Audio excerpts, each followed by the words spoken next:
cherchez une montre de qualité et pas trop chère, eh bien vous êtes tombé au bon endroit. Bonjour et bienvenue à tous sur Orlo & Co. Aujourd'hui, je vais vous présenter 5 marques de montres et leurs modèles phares. L'horlogerie est un univers très vaste. On peut facilement faire des achats que l'on risque de regretter. On peut par exemple se faire piéger par les fashion watch après avoir vu une pub sur les réseaux sociaux. Et c'est pour éviter ce genre de mésaventure que je fais cette vidéo. Ici, je vais vous présenter des montres d'un excellent rapport qualité-prix de marques qui ont fait leurs preuves. On commence tout de suite avec la première marque, Tissot. Tissot est une marque suisse fondée en 1853 et tout comme la marque Hamilton présentée dans la partie 1 de cette vidéo, elle est une très bonne marque pour mettre un premier pied dans l'horlogerie suisse et j'irais même jusqu'à dire mettre un premier pied dans l'horlogerie en général. La première Tissot que je vais vous présenter, c'est la Tissot Everytime Swissmatic pour 495 €. Comme son nom l'indique, c'est une très bonne montre à porter au quotidien, elle a un style classique, facile à porter. Elle existe en plusieurs déclinaisons, avec un cadran blanc et un bracelet cuir noir, un cadran noir avec de nouveau un bracelet en cuir noir et enfin un cadran blanc avec un bracelet en acier inoxydable. Bon après, libre à vous de changer le bracelet en fonction de vos goûts. C'est important de prendre ça en compte lorsque vous achetez une montre. Le principal, c'est le boîtier. Le bracelet se change assez facilement. Donc si vous n'aimez pas une montre à cause de son bracelet, mettez-vous bien en tête que le bracelet, ça se change. Pour cette Everytime Swissmatic, on a un diamètre de 40 mm et une épaisseur de 11,6 mm pour un poids de 101 g.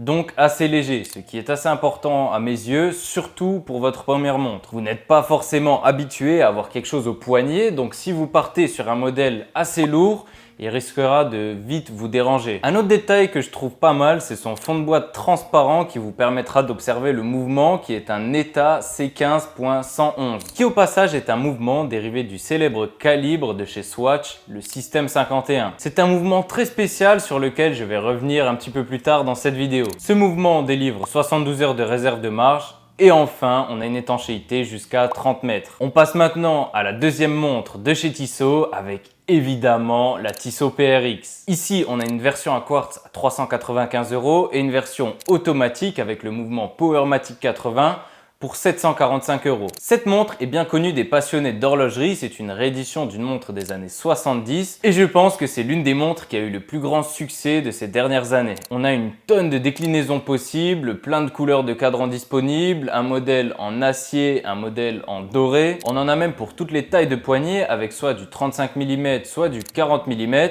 D'ailleurs, ils ont enfin sorti leur version automatique en 35 mm car pendant longtemps, le 35 mm était réservé au quartz. Et pour les personnes avec un petit poignet comme le mien, le 35 mm sur de l'automatique, ça rend vraiment bien au poignet. Je ne vais pas m'éterniser sur cette montre, elle est très connue. Le seul petit bémol pour moi, c'est justement ça, elle a eu un énorme succès. On la retrouve donc au poignet d'énormément de personnes. Donc si vous voulez une montre un petit peu hors du commun, un petit peu pour vous différencier, je ne vous conseille pas de partir sur la PRX. Enfin, la troisième montre de chez Tissot que je vais vous présenter, c'est la Gentleman Powermatic 80 Silicium au prix de 895 €. On est encore sur un classique de chez Tissot qui embarque le même mouvement que la PRX avec le calibre Powermatic 80 qui offre une réserve de marge de 80 heures. On a un fond de boîte transparent et d'ailleurs je crois que j'ai oublié de le préciser, mais sur la Tissot PRX automatique, on a aussi un fond de boîte transparent et vous pouvez voir que c'est exactement le même mouvement. Comme à l'habitude chez Tissot et chez beaucoup de maisons horlogères, lorsqu'un modèle fonctionne bien, on a énormément de déclinaisons. Que ce soit couleur de cadran, cadran open earth, du bracelet cuir, du bracelet acier,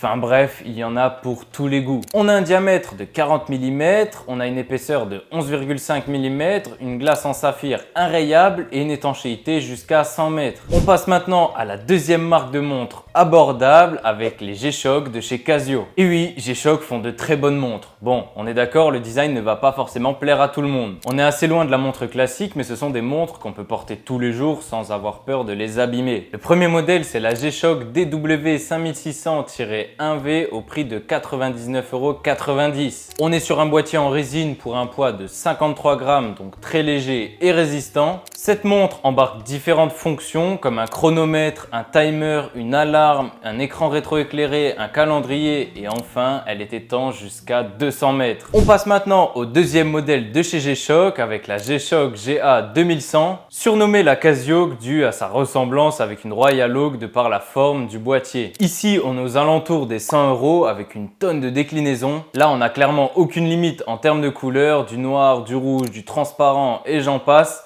On a même un modèle un peu plus cher en acier. On passe à la troisième marque, enfin on reste chez Casio, mais cette fois-ci plus avec les Casio G-Shock, mais avec les Casio classiques. Alors je pense qu'un grand nombre d'entre vous a déjà possédé une Casio Vintage. C'est un classique aux alentours des 50 €. Un des modèles que je préfère, c'est la Casio AQ800 EG9A. J'aime beaucoup les montres carrées et dorées. D'ailleurs, c'est actuellement ce que je suis en train de porter. Pour les curieux, ça c'est une Orient XV. En bref, rien de tel qu'une bonne vieille Casio à quartz. Elle tient des années sans avoir besoin de révision.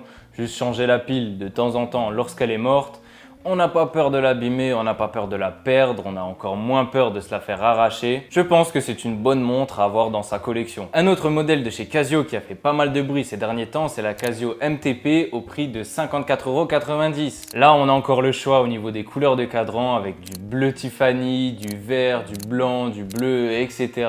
On a une montre en acier inoxydable étanche jusqu'à 50 mètres. On a un style classique avec une lunette cannelée et un guichet de date à 3 heures. Enfin, pour 50 €, que demander de plus? Enfin, le dernier modèle de chez Casio dont je vais parler, c'est la Casio Duro au prix de 79,90 €. Ici, on est sur un style plus sportif de type plongeuse, une étanchéité jusqu'à 200 mètres, une lunette tournante, un bracelet caoutchouc et un guichet de date à 3 heures. Franchement, je pense que c'est une très bonne montre à avoir pour tous les jours sans trop se soucier encore une fois de l'abîmer. Elle est très jolie, très lisible et je pense assez robuste. On passe maintenant à la quatrième marque abordable avec Swatch. J'ai déjà parlé de plusieurs marques appartenant au Swatch Group, et bien maintenant c'est l'heure de parler de Swatch en eux-mêmes. Swatch est une marque suisse fondée en 1983 et qui a eu un gros impact sur l'industrie horlogère, avec par exemple la Swatch System 51 entre 100 et 300 €. La particularité de la System 51 est son mouvement. Ici, Swatch a innové et a créé un mouvement entièrement fabriqué par des machines qui comportent seulement 51 pièces et une vis centrale, ce qui permet de réduire considérablement le coût de fabrication de la montre et donc son prix de vente. Ils ont comme intégré le Fordisme et le Taylorisme à l'industrie horlogère. Il existe une infinité de System 51 pour tous les goûts et une montre automatique pour ce prix-là, c'était un move de génie de la part de Swatch. D'ailleurs, je ne sais pas si vous le saviez, mais le CEO actuel de Audemars Piguet, François-Henri Benamias, était l'un des plus grands collectionneurs de Swatch à une certaine période. En bref, on a un rapport qualité-prix incroyable, une montre avec une histoire assez cool et un modèle très innovant. On passe maintenant à un modèle très controversé de chez Swatch. Évidemment, je vais parler de la Swatch X Omega au prix de 260 €. Cette montre a énormément fait parler d'elle car c'est une collaboration entre deux géants de l'horlogerie, avec d'un côté Swatch qui propose des montres abordables et de l'autre Omega qui propose des montres de luxe. C'est un petit peu une fusion entre Zara et Louis Vuitton. Cette montre existe en plein de couleurs différentes et reprend le célèbre design de la Omega Speedmaster qui est la première montre à être allée sur la Lune au poignet du coéquipier de Neil Armstrong, Buzz Aldrin, lors de la mission Apollo 11 en 1969. Si vous voulez en savoir un petit peu plus sur cette Omega Speedmaster, j'ai fait une vidéo de présentation que je vous mettrai juste ici. Et par la même occasion, si cette vidéo vous plaît et que mon contenu en général vous plaît, n'hésitez pas à vous abonner. Je vous promets qu'il y a de très belles choses qui arrivent à la rentrée, donc il est important de ne rien louper. Un petit like aussi, ça fait toujours plaisir et ça aide fortement la chaîne à prospérer. On revient à cette Moonswatch et j'ai dit qu'il y a beaucoup de modèles, beaucoup de couleurs qui existaient. Et en effet, on a 11 déclinaisons sans compter les éditions spéciales. On a la mission To the Sun, la mission Mercury, la mission Vénus, la mission Terre, la mission Moon, la mission Mars, la mission Jupiter, la mission Saturne, la Uranus, la Neptune et enfin la mission To Pluto. La dernière en date, c'est la mission To Moonshine Gold qui est sortie en hommage à la fête nationale suisse, donc le 1er août. Lors de la sortie de la Moonswatch, le public s'est jeté dessus, ce qui a fait grimper les prix en flèche, ce qui a aussi engendré des ruptures de stock et on a pu voir des Moonswatch se vendre près de 1000 € sur eBay au lieu des 260 € du prix boutique. Cette montre a été pas mal critiquée. Personnellement, je trouve ça plutôt sympa de pouvoir avoir accès à ce prix-là à une montre qui reprend un design d'une montre juste mythique, mais c'est sûr qu'il ne faut pas s'attendre à avoir la qualité d'une montre Omega au poignet. Enfin, la dernière marque dont je vais parler, c'est Mido. Là, on est sur une gamme un petit peu plus chère, mais on a des montres de très bonne qualité. Mido est une marque suisse fondée en 1919 et le premier modèle, c'est cette Mido Multifor Patrimony au prix de 860 €. Là, c'est un modèle vintage qui reprend donc le logo vintage de la marque. On a une réserve de marge jusqu'à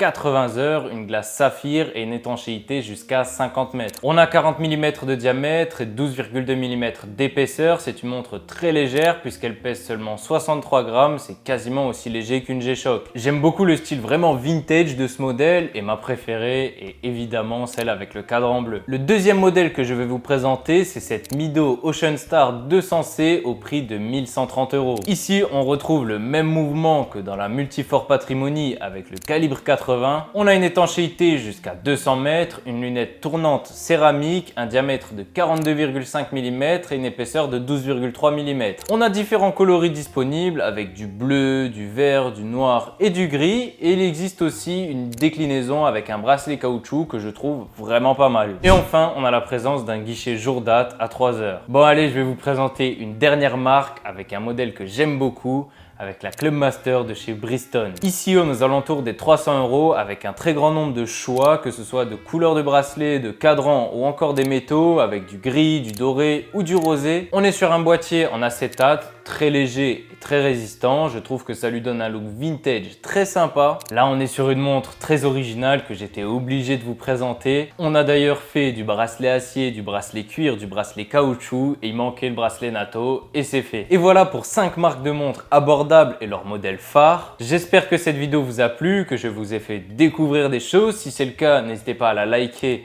et à me faire vos retours en commentaire. N'hésitez pas non plus à mettre dans les commentaires les modèles que j'aurais pu mettre dans cette vidéo. Je ne le mentionne pas souvent non plus, mais n'hésitez pas à me rejoindre sur Instagram si vous désirez discuter un petit peu autour de l'horlogerie. Ce sera avec plaisir.